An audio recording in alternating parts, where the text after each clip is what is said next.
My fellow side hustlers, or those that are hustlers that are full time. I'm your host, Elijah, and I'm glad to be coming at you with another podcast. In this podcast, we're going to be talking about the science of follow up. I'm not sure who said it, but you probably heard this if you've been in any capacity building a side hustle. And I'm not talking about like the gig economy, I'm talking about like you're selling something, but the fortune is in the follow up. And that's just so true. It's more true now than ever before because I think that modern day, a lot of people, they just have this notion that I need to try and sell someone like in front of me right away. And if they say no, okay, on to the next person. When you're leaving a lot of money on the table and you might have been able to help that person, but the timing wasn't right. And just some follow up tactics or skills or systems could have gave both of y'all the result that would have been best for you.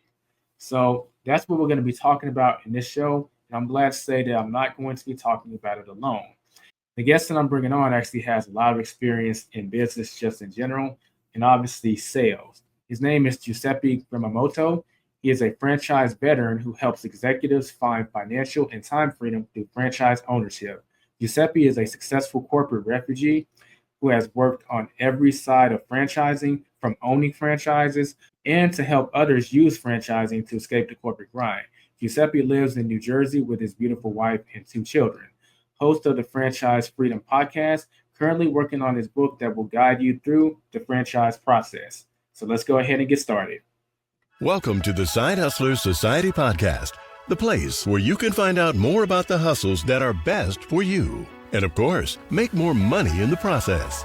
Elijah has been in the gig economy and freelance space for over 8 years and has done over 4,000 deliveries on Uber Eats.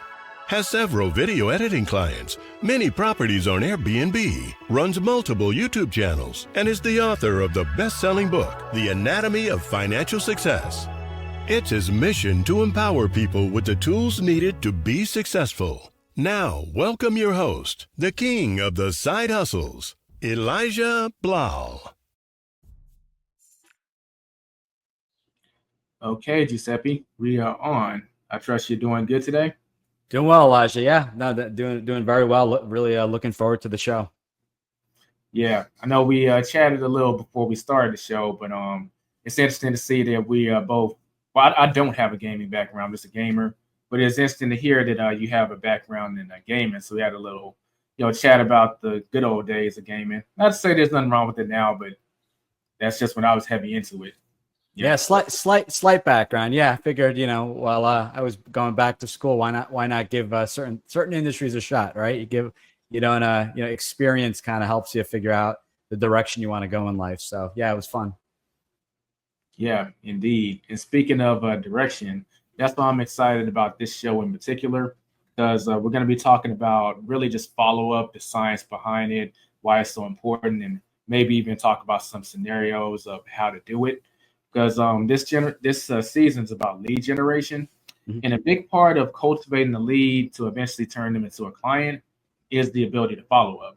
I mean, I don't know what the exact percentages are. There probably are some stats to prove it, but like majority of prospects aren't going to say yes like on the first time. They're going to require some series of follow-ups. And I think a lot of people nowadays, when it comes to sales, they're not really taught that. We were taught back in the day that it's important to know what to do in both situations. If someone says yes, if someone says no, if someone just kind of doesn't answer, well, there's a system that you plug them in to move forward with the process. Now it's like, oh, they said no, well, write them off next. And you could be leaving a lot of money on the table. And you might have been able to help them with the service that you offer if you just had a bit more patience and knew how to follow up. I absolutely agree. I mean, listen, your product, service, whatever you're offering may not be the right fit at that given point in time. It may never be the right fit. But, the idea of follow up and what I call just staying top of mind, you never know, depending on that person may have had a rough day, or you follow up and it's the weekend where, maybe work aside, they're much more relaxed and open to your product or your service. But there is huge value in the follow up, staying top of mind, and, just reminding people that you're there, if they ever need anything. Indeed. So before we actually get into the kind of like the follow-up portion of the podcast, I would ask if you want to, just kind of tell my audience about yourself. I know you have a podcast yourself called Franchise Freedom, Right. but overall, like, what is your background when it comes to sales? Because I don't care what anyone says. The ultimate sell is selling a franchise to someone. If you can do that, I feel like you can do pretty much anything sales-wise. Yeah, I mean, sales is not. I will say this: there's different types of sales, and sales is definitely not for everyone. For me, it was I was cold calling. I worked for a company, Payne Weber, later on UBS, and I really learned the art of the sale and exactly how to cold call and book appointments simply by doing the cold calls. And they were rough. That was not. It was 100 calls a night. It was after hours. People were getting home from work and eating dinner. So it wasn't easy, but it really, you kind of start building that tougher skin. And I slowly realized that sales was everything, whether it was door-to-door sales or cold calling or even networking. There's some type of sales component. And I think it's one of the most valuable skills you can learn. On a side note, when I had my internship at Payne Weber, I asked one of the brokers, one of the old school guys, been around forever.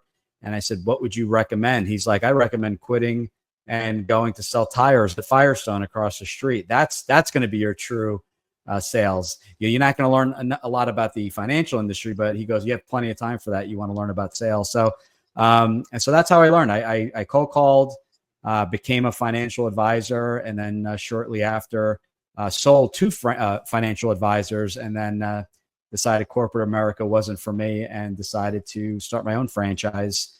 And it's been close to 20 years since I started franchising. Now I actually help people find and invest in franchises. So I've always liked sales. I've learned a lot over the years, and it's constantly this learning process, this evolving thing. It's interesting that you say that, because I didn't actually know that you were also a financial advisor. Pretty interesting industry, heavily regulated. I was looking at becoming one myself, but I've told this story in other podcasts, so I'll keep it abbreviated. But essentially, they're not a fan of the gig economy nowadays, like the Uber and the Lyft and DoorDash and stuff like that. They don't even really want you to be driving for them. That's one of the things you have to fill out when you're actually applying to get certified. Right. And given the fact that one of my channels, actually this channel, it was originally called the Uber Lifestyle. Then I changed it to the App Lifestyle and I expanded into other content. And it finally evolved into the Side Hustler Society, where we cover side hustles in general. But at the time, it was known as the Uber Lifestyle. And I had to essentially get rid of the channel. And the channel was bringing in about $3,500 per month at the time. So, yeah, that didn't really make any sense. Yeah, there's definitely a lot of regulation what you can do if you're a financial advisor. Even if you wanted to own a franchise or a business, you got to get that approved. Yeah, it's definitely a lot of red tape, a lot of things you got to go through. So don't have that as much flexibility. Yeah, that's why I decided ultimately it's probably better not to get it. Mm-hmm. And I just say what everyone says, not a financial advisor, entertainment purposes only. Right. And I could actually talk about anything I wanted, as opposed to being narrowed down to what I could talk about, and getting rid of something that was generating a bunch of money on a regular basis. Yeah, I agree. I actually tried getting financial advisors on the show, and I had to get lists of questions approved, and I'm like, that's going to kill the flow. It just wasn't worth. And I get it. We're not giving financial advice. We're just talking about, the different people you should have in your team that can advise you on accounting, financial advice, and things like that. But yeah, it's just very, very limited in certain areas. I'll leave it at that. Yeah, I'm not here to bash the financial advisor setup. Not at all. I understand why it is set up like that, because if it wasn't, a lot of people end up getting scammed or robbed. So I do understand why. Right. But kind of moving on from there, we can go ahead and slide into the follow-up portion of the podcast. So I would ask you, in your opinion, like, why is follow-up so important, like, in the sales process?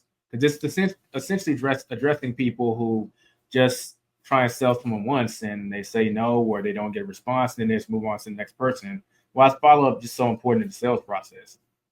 Yeah, follow-up is very important because, as we were talking about before, maybe that person clicked on your ad, submitted information, and the timing wasn't right. I was just talking to a gentleman that, it was a Monday. He reached out to me, and on Thursday lost his job. So, his priority wasn't maybe to speak with me, but to figure out, okay, well, what are my next steps? How much money do we have in the bank? Like, it really hit that person really hard. So, there's always the value is definitely in the follow-up, in that someone may not call you back. Maybe it was timing, or maybe they felt like they weren't a good fit, which is also okay.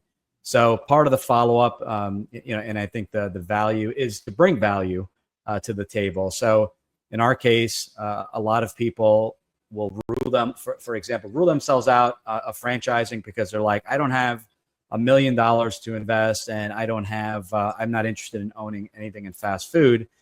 And that's okay. And that's a preconceived notion in franchising.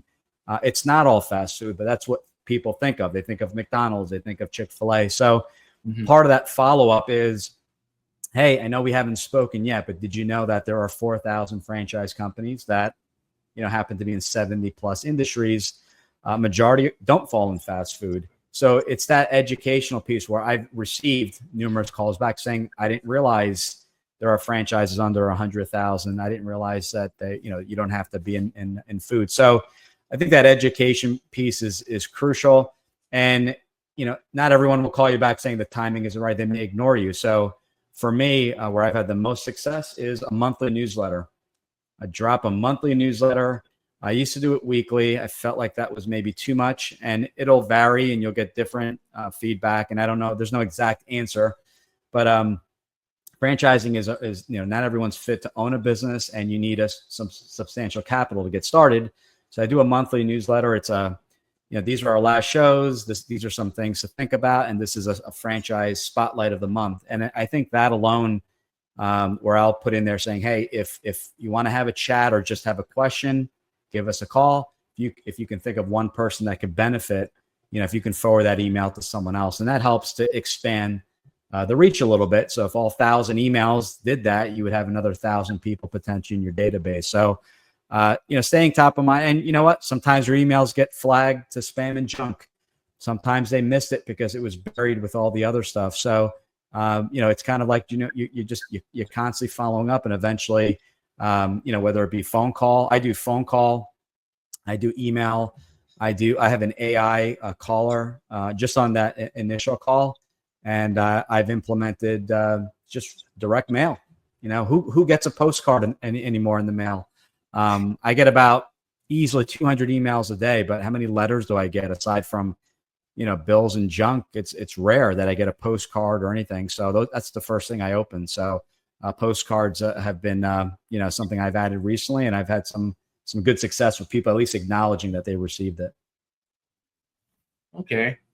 So it sounds like you kind of use content creation to serve as the conduit to keep following up in an organic way. Would it be safe to say that?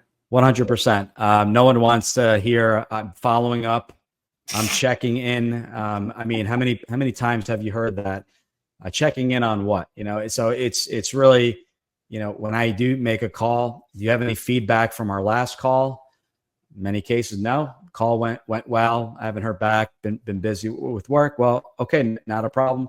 Is this still a priority? And if it is, you had really had concerns about funding, and I know you're limited on time. I created a podcast specifically on funding with the CDO of Benetrends. Can I send that to you? And it's 30 minutes uninterrupted, and you can listen in and hear directly from the source.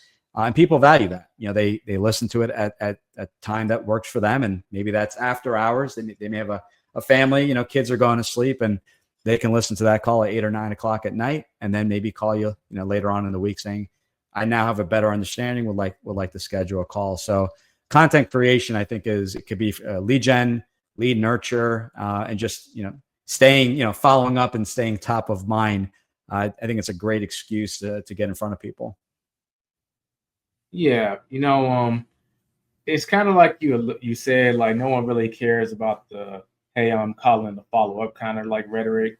Like even in my early days, I never really used that approach. Now I would still call to follow up, but I wouldn't be robotic like that. Usually I talk to the person enough to find some common ground, kind of like right before the show, we found out that we both used to be, involved in gaming. Right. So like if we had, if I was prospecting you, like let's say 10 years ago, and I'm trying to sell you something, when I would call to follow up, I would normally start the call with, hey, I'm actually playing this game and, it's such and such, and it's actually real good or it's real crap or something. And I would ask what you've been playing lately, and you would tell me, and we have a little, banter. Then I'd bring up maybe the sell stuff later in the conversation, but not just this generic, like, hey, so I'm calling to follow up. Are you still interested? Like, that's when people start ignoring you. Right. Because you're not bringing anything, they're either they weren't ready or they're kind of on the fence. So in their mind, they're like, I'll reach out to Elijah when I'm ready.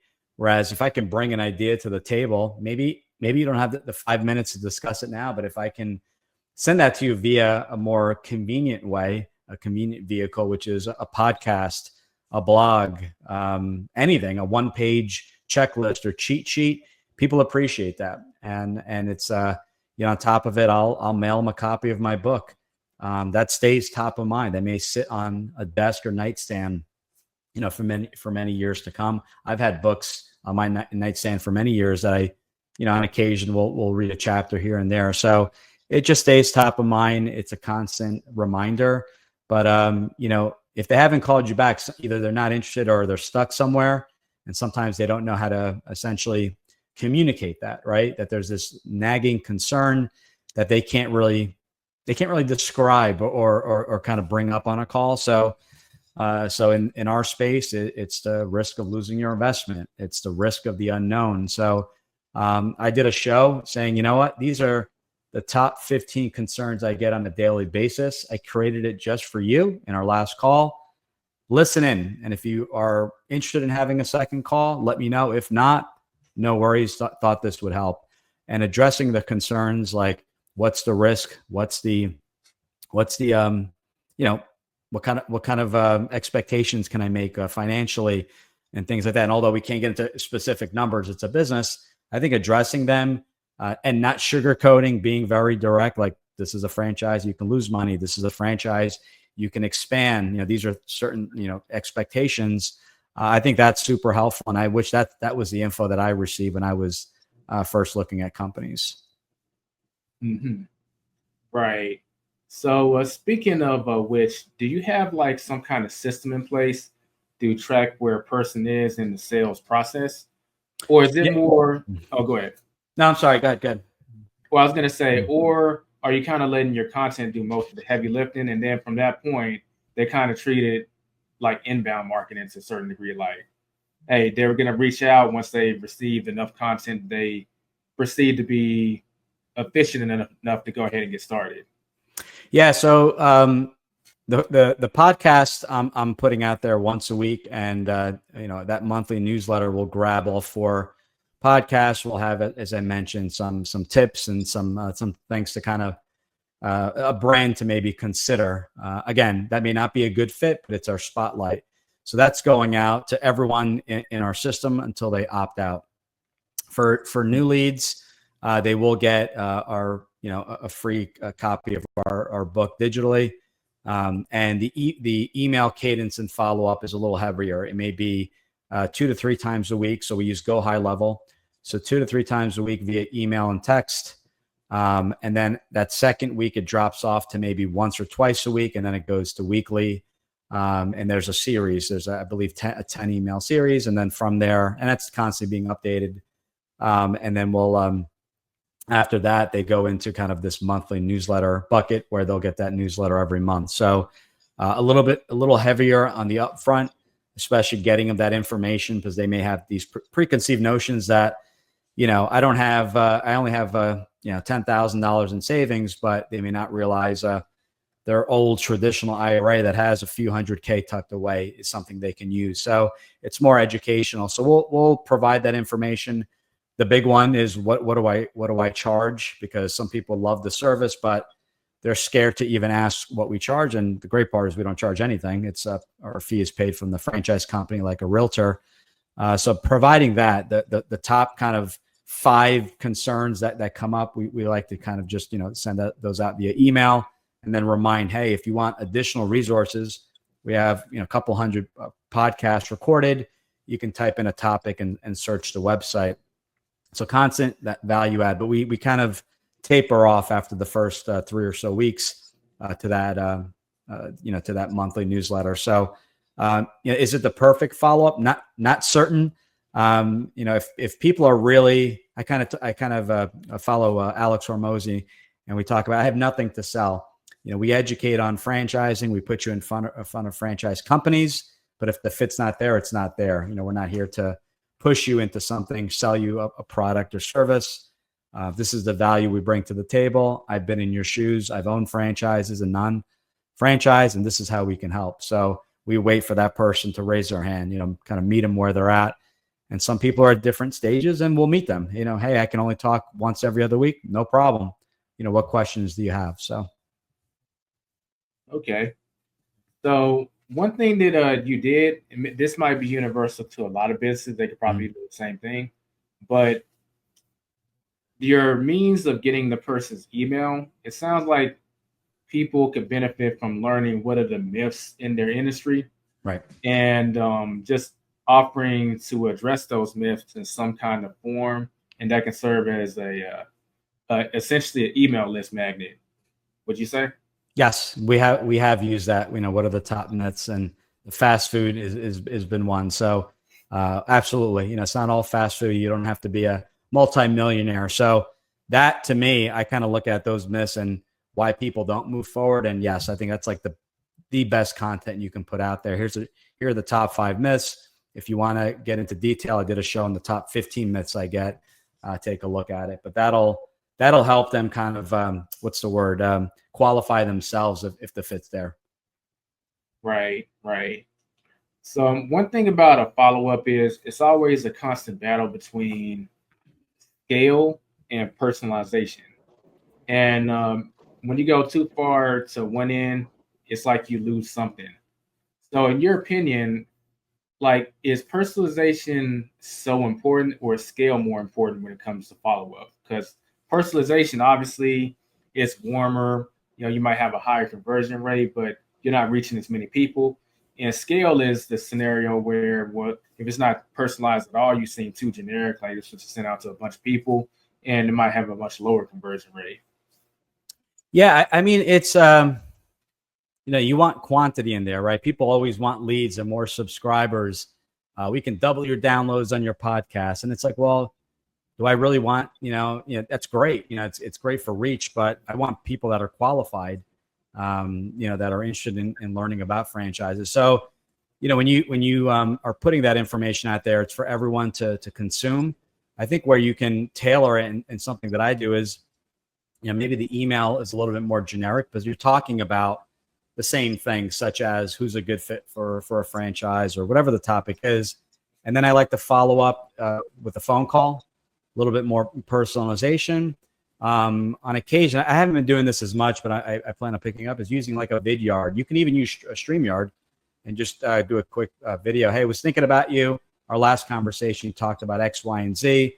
I wanted to let you know there is a brand that we just started working with that falls exactly in kind of the characteristics of what you're looking for in a business. Is it worth having a follow-up conversation, and then leaving it on them, making it super convenient. You put, well, how do I reach you? Are you free this day? Here's my calendar link, and I'll put it in there. So my calendar link is live. So I think it's a combination effort, if that makes sense. You got maybe a little bit more of a generic email, and then follow up with the phone call, maybe even that video call, which is, if you have the time, I think that's the route to go. And you make it a priority and just say, hey, we spoke a year ago, would love to see kind of where you're at. You were in between jobs, wanted to see if the timing was better. Would you be open to a call?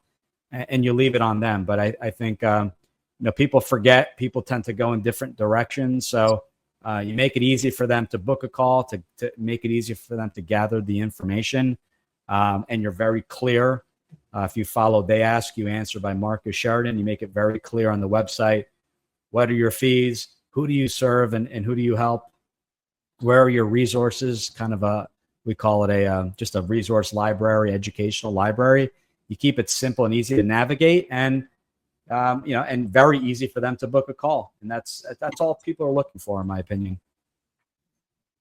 Right. I think you said the magic word, which is convenience, right?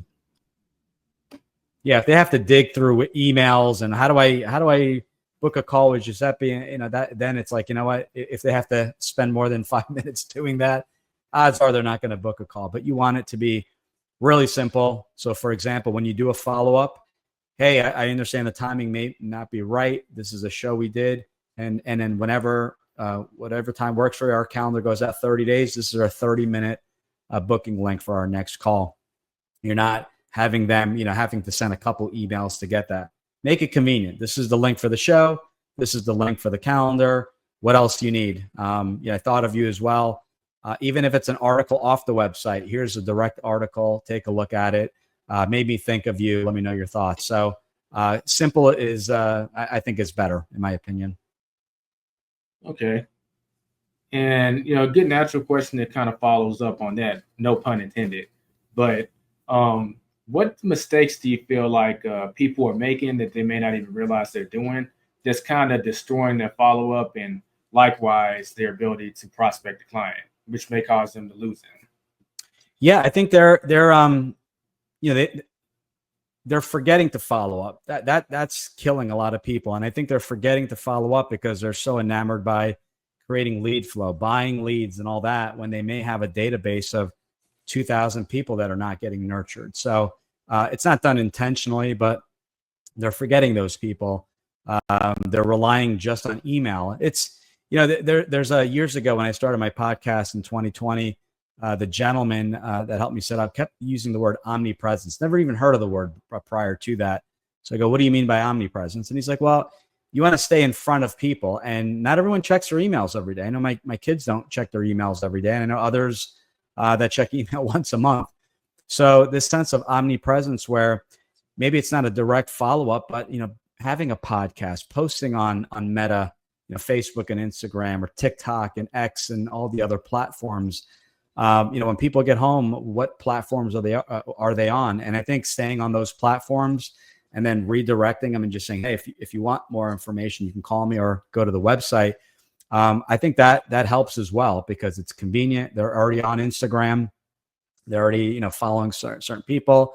You may just, cover a topic that is, something that they've been trying to tackle. Like, how do you keep a job and have a side hustle, right? Or have a business on the side. Those are the things, like, they just don't know where to kind of start. So omnipresence is huge, but going back to your question, not having that system. So I believe in automating where you can. And then a mistake that I made is, creating tasks in your CRM. If someone says, like, call me in 6 weeks, schedule a follow-up 6 weeks. And then when you do call or email, say, as per our last conversation, you said to call you in 6 weeks. Sometimes I'll say, you know what, 6 weeks, great. Let's book it on the calendar now. That way it'll be on the calendar. You'll get a reminder, and we'll talk 6 weeks from today. Great if they're open to it. But if they're not open to it, those tasks, those reminders are going to be huge, because you're going to forget. There's a million things going on in your business. I have no employees, so I have no one reminding me to call a certain person. Right. With you being in the podcast space, you're probably familiar with Patrick Ben-David and Valuetainment. And he, I guess he still does, but he's kind of pulled back on the business content. But one video he put out a good while ago was he's talking about how to increase your sales, or 10 tips to increase sales. He said, don't be, I forgot the phrase he used, but essentially he's saying, from a sales perspective, don't be a one-night stand. Like, people usually prospect someone once, and they either buy or they don't buy. And regardless of which one they do, then they'll never hear from them again. But if you don't be a one-night stand, per se, from sales perspective, you're long-term, then you'll be great in sales, because someone that you're prospecting, you'll be prospecting them for a full year. But then a year later, they might buy your service because the timing lights up.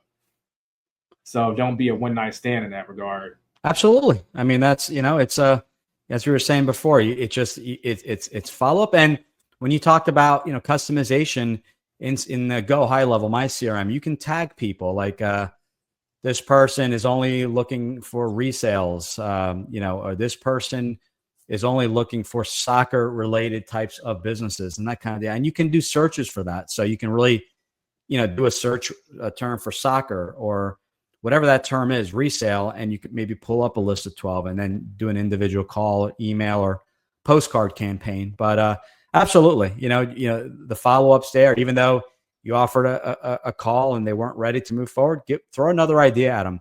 I've called people saying, you know what, maybe the timing isn't right, but someone that you should talk to is talk to a funding company. They'll do a free analysis. They may be able to refer you to an attorney, but you'll have a better idea that for when you are ready, how to put together your financials. These are people that maybe never don't know how to calculate a net worth or how to put it all together. So offer a value add, offer a person that can maybe help them at no cost or for a discounted rate. They'll remember that. So when timing is better, they'll absolutely come back and say, you know what, Giuseppe helped me, Elijah really gave you some value adds and some things to think about. I'm going to reach out to them and maybe, have that second call. Indeed. So Giuseppe, I will say this. I think this is great for people that what we've been talking about. I would say it falls in the intermediate sales territory or maybe advanced beginner. But how about we take the conversation to before, like we had our podcast, or before we were content creators, and we're gonna be looking at the freelancer who's a graphic designer or an electrician or the trade I bring to the table is video editing, so a video editor, and like they don't have like any podcasts or content creation. Like, what did they do in terms of follow up? So how about we play around with like two scenarios? And the first scenario is essentially when you're prospecting someone, but you don't get a response. You send like the first whatever you do first, they haven't responded, but you did get their information. What's the next step that they should be doing follow up wise? Well, first, you get them in the system and you put some rules together. So maybe if you're in the beginning stages, you put a 30-day reminder in there, something that I do, and to call them or contact them again. Going back to omnipresence, another thing I used to do, and this is assuming I have nothing, I have no content, no show, no book. I'll go in and maybe follow them on LinkedIn, send them a message. A big part of, I think, my success is follow-up. I respond to every email, every text, every message. Unless it's, you get some negative comments sometimes online that are just off the wall. That's a whole nother show. But, following up with people, some people don't check email, but they do check LinkedIn. So I'll do that and try to, with the goal of them to potentially, accept the request or follow me. And then they'll see, okay, well, maybe they're not checking the email, but they're seeing some of the posts that I'm putting out there. And you don't have to post every day. It could just be a thought or a post a week, and they're seeing that. So you're kind of, you're dripping on people. But if it's me breaking in, I'm a big fan of, who and not what you know. So for me is, getting out there and who has connections and going to the Chamber of Commerce. I can go highly underrated. What's that? Oh, that's highly underrated. Going yes. to the Business Chamber of Commerce.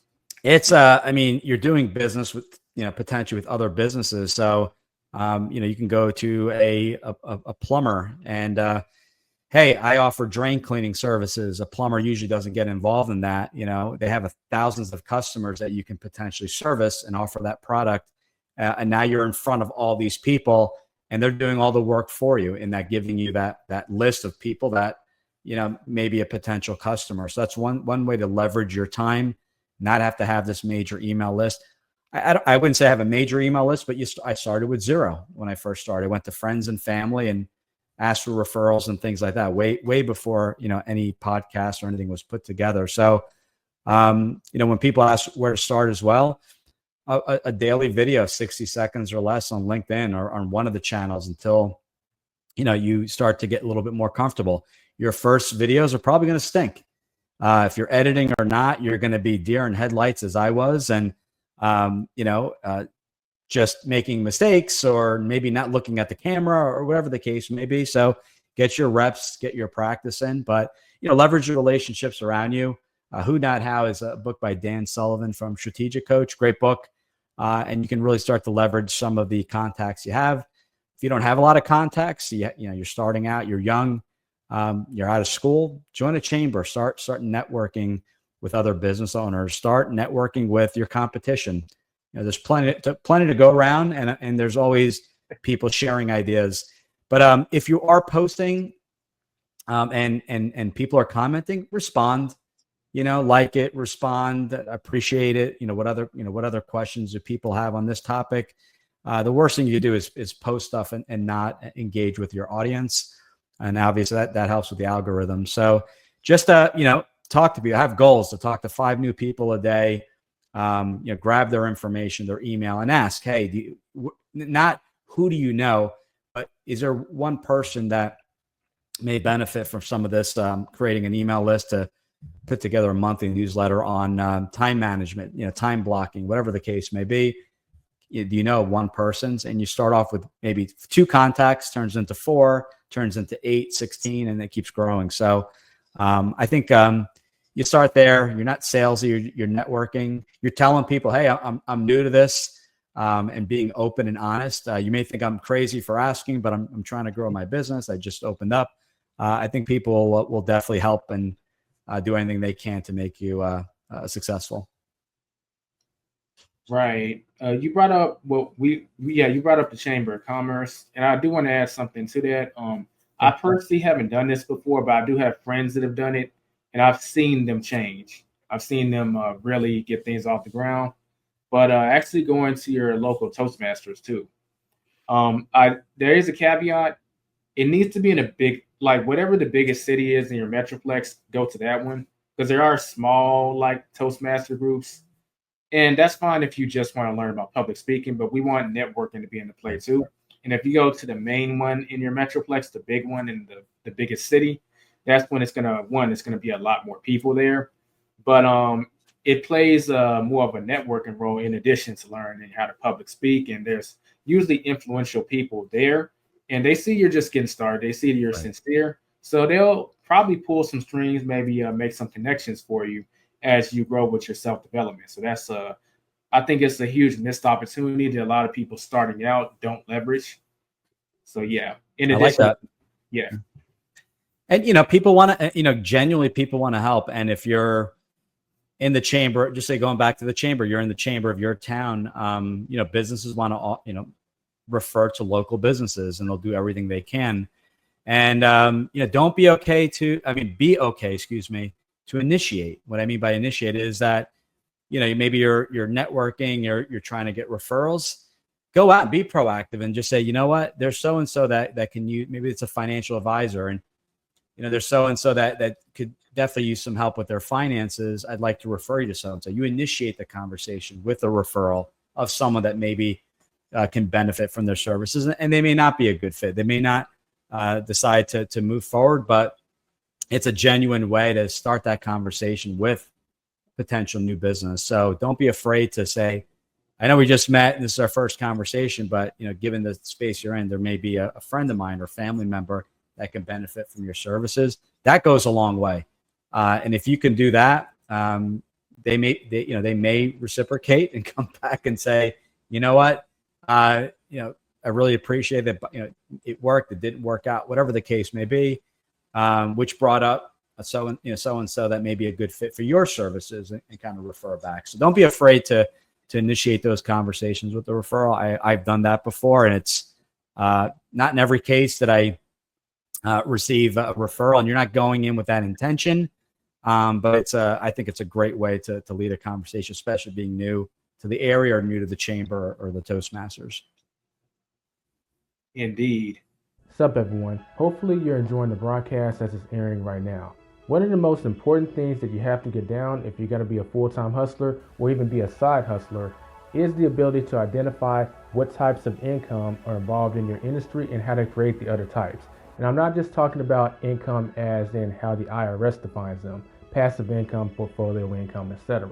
On a fundamental level, there are 4 types of income, and these 4 types of income are based on how active that income is and how steady or unsteady that income is.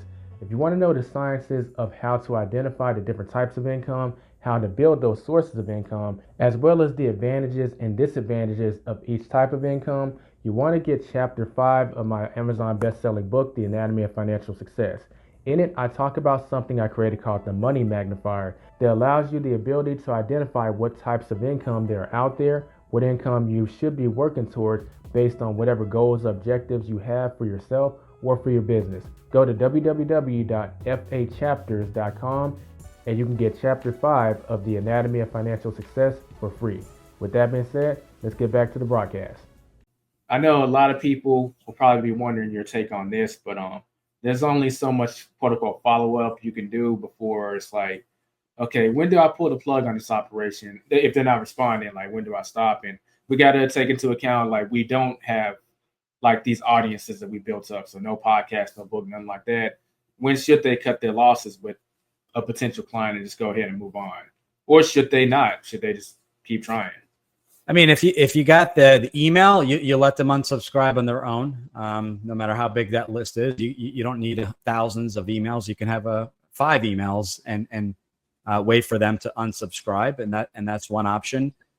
For me, I'm notorious if people are just not responding. I'll do 6 months, depending how the call went, or depending on their situation. If there was a major move or something going on in life, I'll do that 12-month follow up. And after so many times, if I look at my notes, left message, if I'm not getting any response, after maybe those 2 or 3 6-month follow ups, I'm not getting anything. I'll just discontinue creating those tasks. The timing may just not be right. Franchising or business ownership may not be right, and keep them on the email for them to unsubscribe. The content is out there, so I'll tell them, hey, if you don't like email, you can follow me here, and there. And that's it. And then, you, as I mentioned, at least they're getting the email. That's something you can control. Social media, you don't own. You can control your posting, but you don't actually own those platforms. They can disappear overnight. Yeah. So that's why I really like email. But you mix it up. Maybe you send a postcard over, or whatever. I guess you can throw something at them as well. But now I'm all kidding aside. You mail a postcard. I've mailed people books.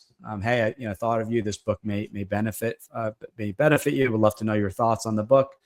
And that alone can sometimes trigger a callback or a referral, or whatever the case may be. But to answer your question, maybe I stop calling, but dripping and following up via email doesn't stop until they unsubscribe, or just tell me, hey, stop sending me. I have no interest in this area. No problem. You can just right in your CRM, you can unsubscribe from all.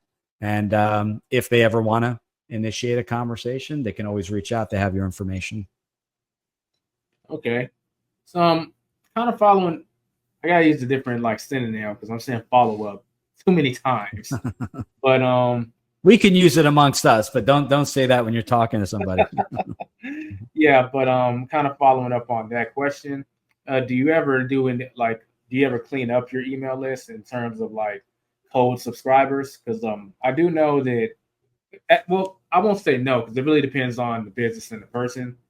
But some people believe that, okay, well, if you have too many cold subscribers, it can start to affect where your emails land. Like, you might start landing in promotions tab more often, or updates tab. And generally speaking, we don't want to be there. We ideally want to be in the primary tab. So people will, every 90 days or 3 months, clean up the email list, where maybe they'll subscribe the cold subscribers to an email campaign, basically saying hey, I haven't heard from you in a while, and you still want to receive it. And click here if you do. And those that don't click after about a week, that is, remove them off the list to kind of keep the open rates and conversion rates high.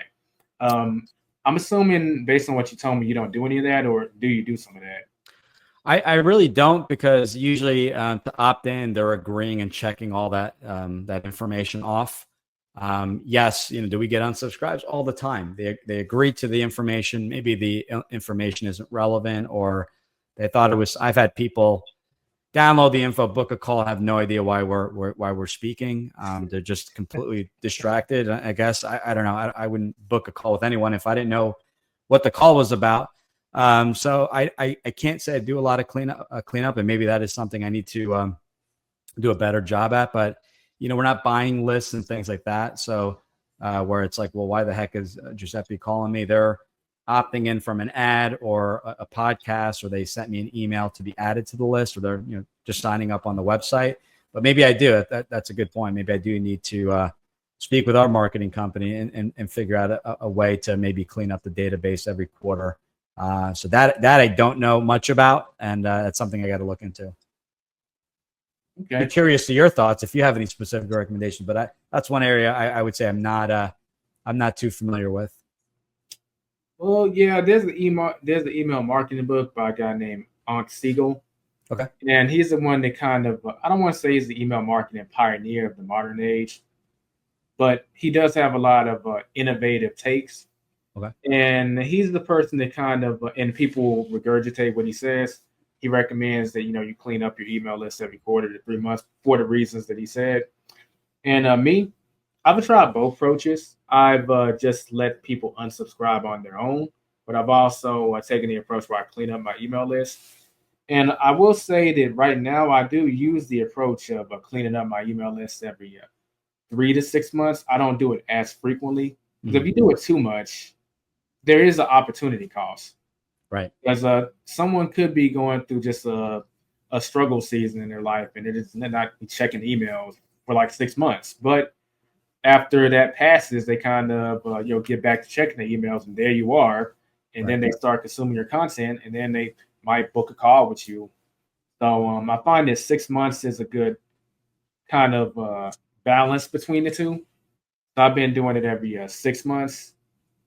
And so far, the results have been pretty good, because I don't want to see low open rates and low conversion rates. And if there's something I could do to change that so I can have better data, so I'm always looking to improve. I vouch for that approach, just not as frequently as Ankh says. He's more so every quarter to 3 months. I think that's a little too frequent. Yeah, that's I gotta say, if there's one area I have to look into, that's that area. I do sometimes people will download my book. I'll follow up via phone call, and they may just say, I just wanted the book. I'm not interested. And I'll just say, just so you know, there's a few follow-ups I can remove you from. I shouldn't say, there you go. I'm guilty of it now, saying the word follow-up. There's a few email that you'll get, or we could just, if you'd like, add you to our monthly newsletter, which you checked off on. Are you still okay with that? And sometimes they'll just say, no, I'm not interested whatsoever. Please remove me, and then I'll go ahead and unsubscribe them as well. So, but I don't have the ability to call every single person that comes into our world. And even if I did, I'm not getting a hold of everyone. But I do throw it out there to kind of set the expectation. You're not going to get a million emails from me. There'll be quite a few up front, but after that it'll be monthly. So if I get their permission, great. If technically I already agreed to it, but to your point, I don't want to go into spam or promotions and things like that. So yeah, that's my homework for this week, is to spend a little time in this area. But I appreciate that. Hey, no problem. So if I remember right, the book is called The Email Marketing Lifeline by Ankh Siegel. It's a pretty good read. I have to check that out. Yeah. But you've kind of already answered this, but if you want to elaborate on it, sure. If we kind of work with scenario 2, because scenario 1, we talked about how if you don't get a response from someone, what if you do get a response from someone initially, but they decide to say no? Like, is there any magic number of times you should be following up with that person after they've said no, or should you even follow up at all? It depends on the reason. So I do have, for those people that we actually get on the call, we have a kind of a pipeline that has 30 different stages. So intro call completed, intro call missed or canceled. Did they send back the questionnaire or not? And every time they move along, I can track them, meaning, okay, they're making progress. This is what's still owed before booking the next call. And that kind of deal. So that is crucial in any CRM, because it gives you kind of a visual, kind of a bird's eye view of your business and where everyone is tracking. who they should be talking to, how, at what point they'll be making a final decision. So that's really important. But as far as we have the intro call, we decide it's not a good fit. We need to figure out why not the fit. Is it because that person's goal is to leave their job in a year to run the business full time? Great. I may make a suggestion like, let's do this. Let's touch base in 6 months. I'll schedule the call or create the task. But scheduling call is always a priority. But in the meantime, the timing isn't right to open because maybe they're trying to save a little bit more money. But in that 12-month period, or at least a 6-month period until we talk again, educate. And I kind of let them know what to expect on our end, keeping the door open to say, hey, if anything changes, you decide to quit tomorrow, call me up. We'll get back on the calendar. Some people that'll just say, I have no interest whatsoever. And I'll say, is it timing? Would you be open to getting a better understanding on franchising? Some people are they don't know why they signed up for the call. I unsubscribe them. There's zero follow-up. We have a dead lead tag, which basically I created that so that it automatically unsubscribes and removes them from the pipeline. So they're not getting any emails from me. But I always, again, keep the door open to say, I'm going to unsubscribe you. But if you do want to contact me, you're going to have to reach out to me directly or, comment on any of my content. So everyone has a different reason. In some cases, it's just I need 3 months to get my credit score up and get a little additional savings. Great. I treat everyone the same. You're still going to get the same content because it's all educational. And we'll talk, you said 90 days. Let's talk in 45 days, right in the middle. Let's schedule that call. So it's case by case, depending on the situation. Hey, listen, some people are just not a good fit, or they are a good fit, but they don't have any money to invest in the business. And we may just say, either, you have the option. If you don't want any future follow-up, let me just at least send you the funding email, and then we'll unsubscribe you. You can always reach out, but this will give you a resource, that you can look at for funding options. So going back, that was a long version of saying it's case by case. It may be unsubscribing, it may be creating tasks or future calendar appointments, or events down the road. But figure out kind of where they're at, why the fit isn't there, why they're not interested, and figure out the next steps accordingly based off their feedback. Okay, so it sounds like for the audience listening, there's going to be a few different scenarios of why someone's saying no. So once you find out what all the scenarios are, each no is going to fit within one of those scenarios or categories, and just have a game plan for each one of those categories on what the next step is going to be for the potential client or prospect. Absolutely. And set the expectation. You'll still get a monthly email from me. You'll get a few extra emails, educational emails. Are you okay with that? We're not selling that franchising is for everyone. We want people to rule themselves out, right? We have to, some people just can't handle the risk, and that's okay. Some people feel like the grass is always greener on the other side. It's not, if either business ownership is for you or not. So we don't want to go very aggressive, but we also don't want to blindside people. So we'll tell them this is what to expect. But ultimately, if you ever want to speak, my door is always open, and we can always connect. I've had people reach out to me 5 years later saying, I was going through a divorce, bad time in life between divorce, selling the home and moving, changing jobs, whatever the case may be. I'm in a better spot. Great. Let's pick up where we left off. What's new, what's happening in your world.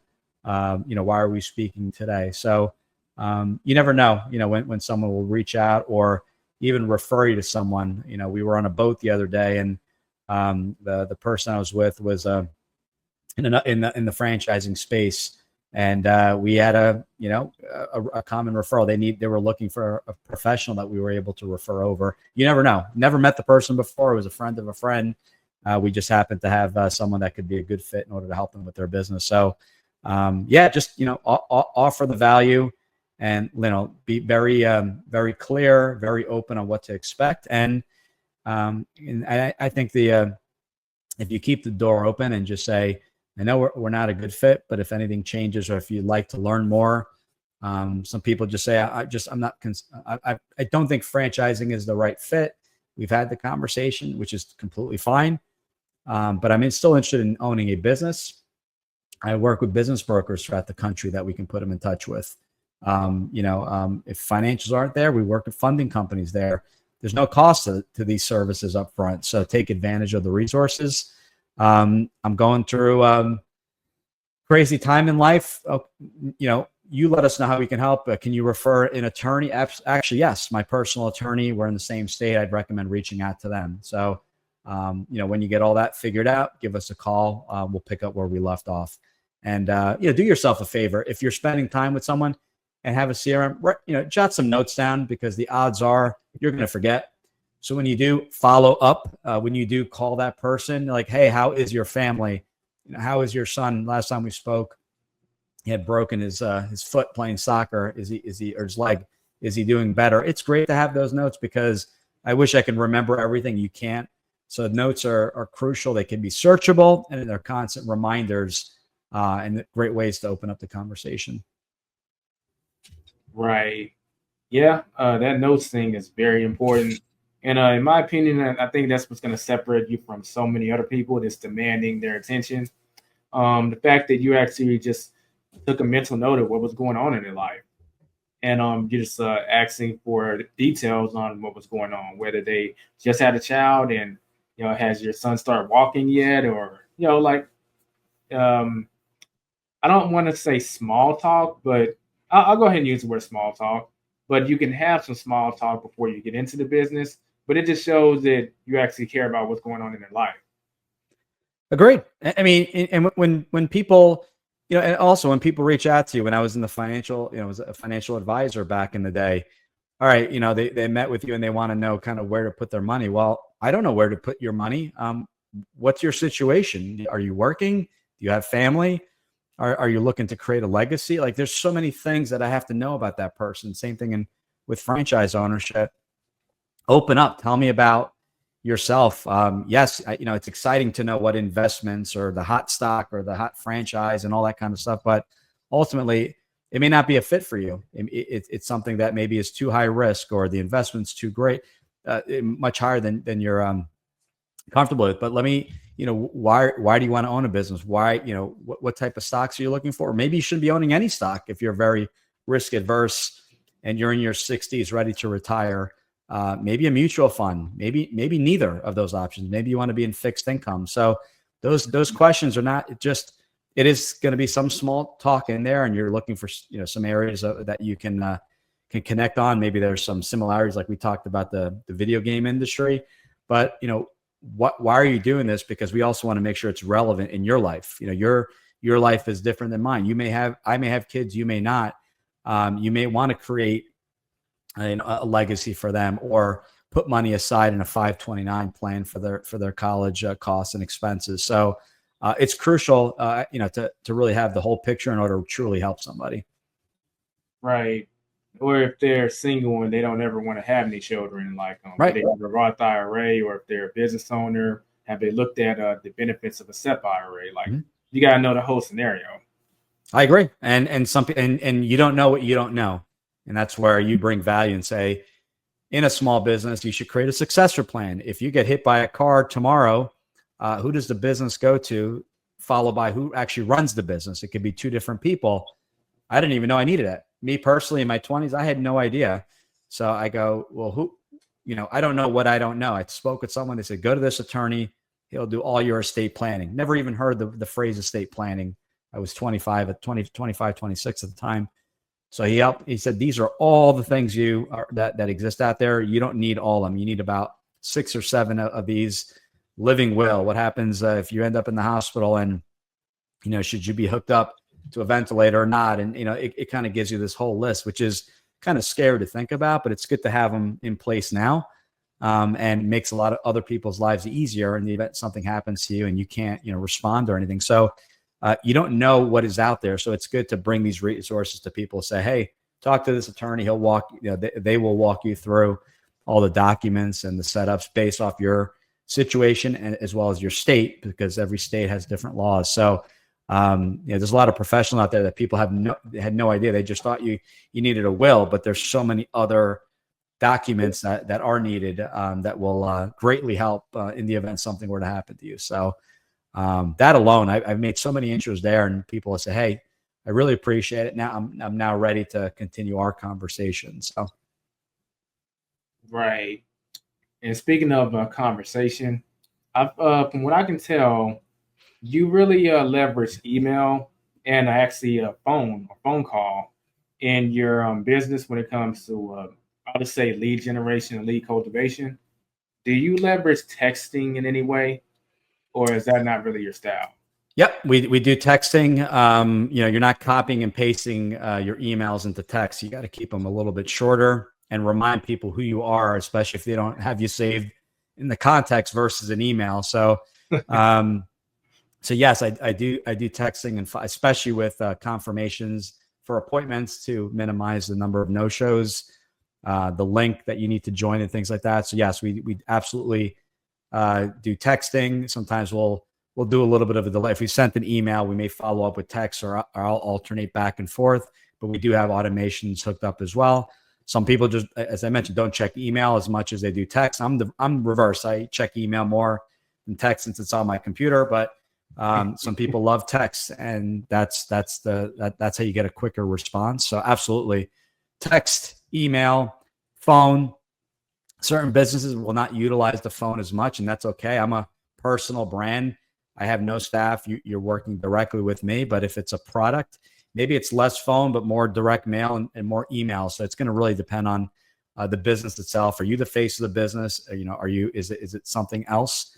So it will definitely vary. But this idea of personalization and being different, and if you're going to send a postcard, you can buy these odd shaped postcards that really stand out when you're mailing something. Who the heck gets handwritten letters anymore? So those are the standouts where it's a pattern interrupt, right? That people are like, what the heck is this? Usually it's junk. I get the same stuff in the mail every single week. This is an odd shaped letter. It forces me to, and it's handwritten.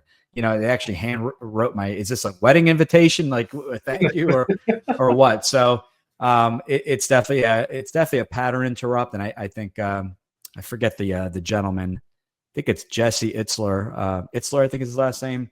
But he talks about just being different. 5 postcards a day. Thought of you, was just watching the soccer game. I know you're a fan. What do you think of the odds of winning the FIFA World Club Cup? That kind of deal, and that sparked a conversation. So yeah, that's definitely utilize it all, and then don't overuse it. You don't have to send texts and emails every single day, but you can mix them up. Sometimes you could do an email followed by a text the following day, followed by an email, and mixing it up. I think that's a good cadence, and you test it, and you see what works, what gets better responses, and you can simply change everything up right in your CRM. I use Go High Level. A lot of people use Calendly. Very easy to change up the cadence, maybe delay things a little bit. Maybe you don't send things on the weekend. I love to send things on the weekend. That's when people are catching up around the house, distraction free from work usually. So I love to send not necessarily text, but emails over the weekend, and we get a pretty good response rate. Okay. Now, I was going to ask you what software did you use for the text, but you just mentioned it, right? Go High Level. A lot of marketing agencies will private label under their brand. So that's where it's a little confusing. So there's probably tens of thousands of different names that's been private label, but Go High Level is the platform.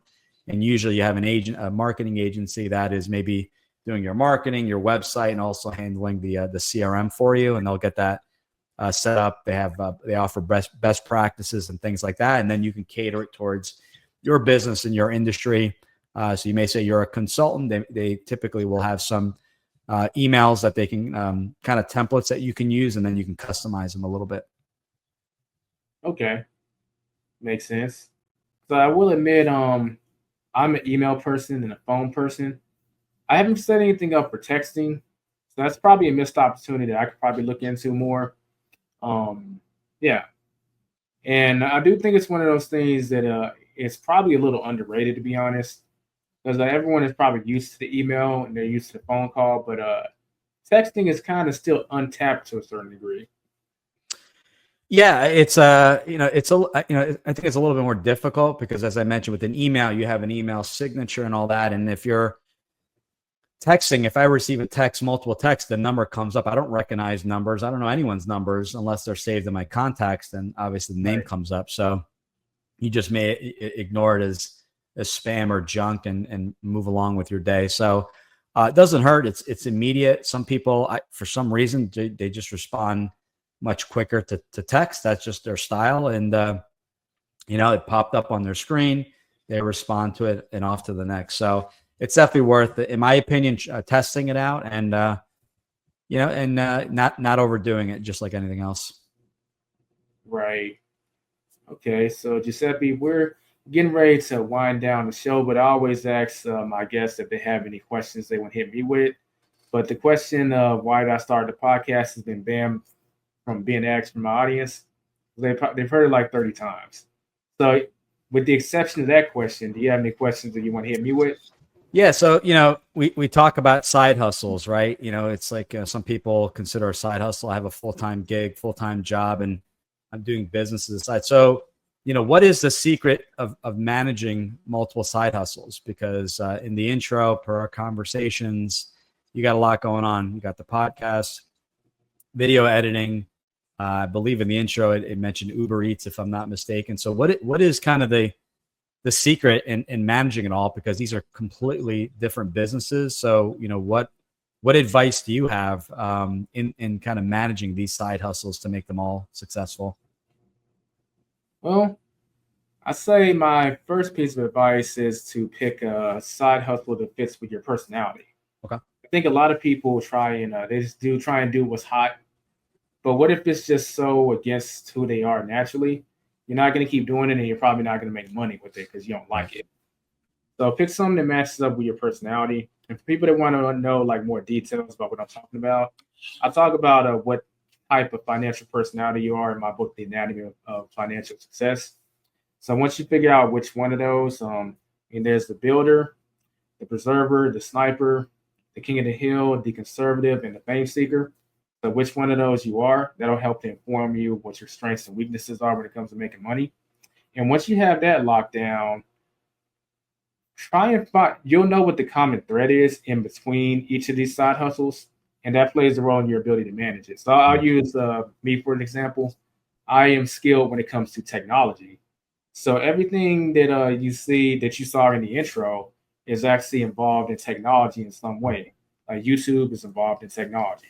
Airbnb, even though that's real estate, it's leveraging technology to get people there. Uber Eats is probably the one exception because that's, well, I guess it depends on who you are. I mean, you're using the phone, so Right. yeah, but ultimately, that kind of plays a role in your ability to manage it once you know what your strengths and weaknesses are. So you pick your side hustles based on your strengths and make sure that weaknesses are avoided, and then you can really go from there. And once you do that, when you build the income, you got to have an idea of how much money you want to make from this and how many hours you need to put in to make it. And once it goes beyond a certain amount, like don't go beyond 10 or 15 hours per week. Right. As long as that side hustle can make at least $1,000, then you can move on to the next thing. And before you know, you'll have a few different side hustles that can make between $2,000 to $4,000 per week, Right. and maybe 20 to 30 hours. And some of it can actually be passive in the background if you know how to do it right. Like YouTube, even though I'm still uploading, I've had stints where I've gone like months without uploading, but the money didn't change because the content on the channels is evergreen. Right. Good point. Yeah, no, that makes sense. And I like what you said. It's skill sets, leveraging your skill sets, and we talk about the same thing. It's what is your skill set, and what can you leverage? What experiences do you have? Same thing in franchising. You don't need experience in the franchise, but if you are an extrovert and you're good at sales and presenting and podcasts and webinars and things like live webinars or TED Talks, those are the things. It's kind of do an audit on yourself. So I like that. Yeah, because I have one business and I have a handful of passive income streams. When I say passive, it doesn't require more than an hour or two a month, if that. In some cases even less. And I have one primary business. So I've had side hustles in the past, and I was always curious how people were able to kind of manage it all. But I think, you nailed it. You kind of cap the amount of time you're putting towards each, and with the common theme of, what's the skill set that you want to leverage. I think that's great advice because, most people just don't know where to start. So I think this is definitely a good starting point in doing a little audit, figure out your strengths, figure out the time that you can put towards this. Are you going to leave your W-2 or just leverage, have the W-2 as the base and have the side hustles, for nights, weekends, and time off. So it's a good exercise to work on over the weekend. Yeah, I'll give everyone one universal side hustle. Like, it doesn't matter what your personality type is, you can be this. You could be a consultant, and what you consult on, you just find out what those strengths are, right, and then find different side hustles that are related to those strength areas, and try it out, become good at it, start making decent money at it, and then you're qualified to pass the buck to the next person for a fee. Right. I like that.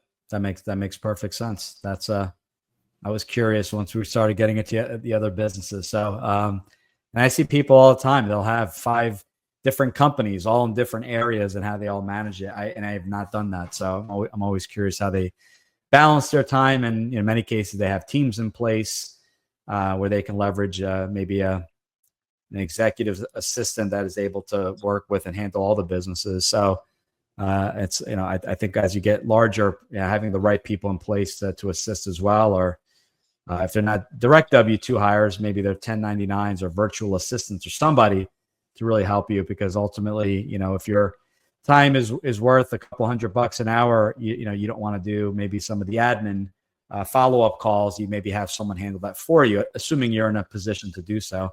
That's some great advice, and I always find that interesting. Yeah. So with us winding down, where can people get more of you, Giuseppe? Like, feel free to drop your Instagram, Facebook, and obviously shout out your podcast too. Sure. I think the best spot is GG, my initials, thefranchiseguide.com. All the socials are at the bottom. We have our book, which you can download for free, Franchise Freedom. We have about 250 episodes of our podcast, also called Franchise Freedom. You can type in just about any topic. And for those that want to dive into franchising, there's a 25 FAQs that we uploaded not too long ago, as well as a booking link. If you want to figure out if franchising is a good fit, it asks you 3 quick questions, and you get access to our calendar. Our service is free. I have nothing to sell. If you just have a general question, thought about franchising, and spit on my mind, we'll book a 20-minute call. We'll figure out together if franchising is a good fit, and if it may be a good fit, we'll sit down and figure out what that franchise may look like based off of your income and requirements and skill sets and things like that, and we'll put together that plan. So GG, the Franchise Guide, YouTube, we're on just about YouTube, Pandora, iTunes. Franchise Freedom is the show. You can enter that there, and you get it's all me. I have no staff, so any questions you have, you get me directly. Would love to help you figure out how to either leave that corporate grind, leave that job, or what I call hire yourself. Even we can call it a side hustle, we can call it a side business. We could definitely help you keep that job as well and find a business to eventually get into full time. We can absolutely help. Nice. So y'all be sure to check out his podcast and also his website. We'll be sure to link to that in the description and also the pinned comment on YouTube. That concludes this episode of the Side Hustle Society podcast. Y'all already know I'm going to do the standard YouTube rhetoric. Please give me a thumbs up. Helps with the algorithm, and it's kind of mandatory nowadays for us to even get seen. It's very much appreciated. Don't forget to subscribe if you're new. If you're listening to us on Spotify or other places where you can drop a rating or a review, if you could do so, that's very much appreciated. With that being said, we'll catch you in the next podcast. Be sure to be safe and be profitable, everyone. This episode may be over, but your hustling journey has just started. Visit thesidehustlersociety.com to access all links and resources mentioned in the show that will help you on your hustler's journey.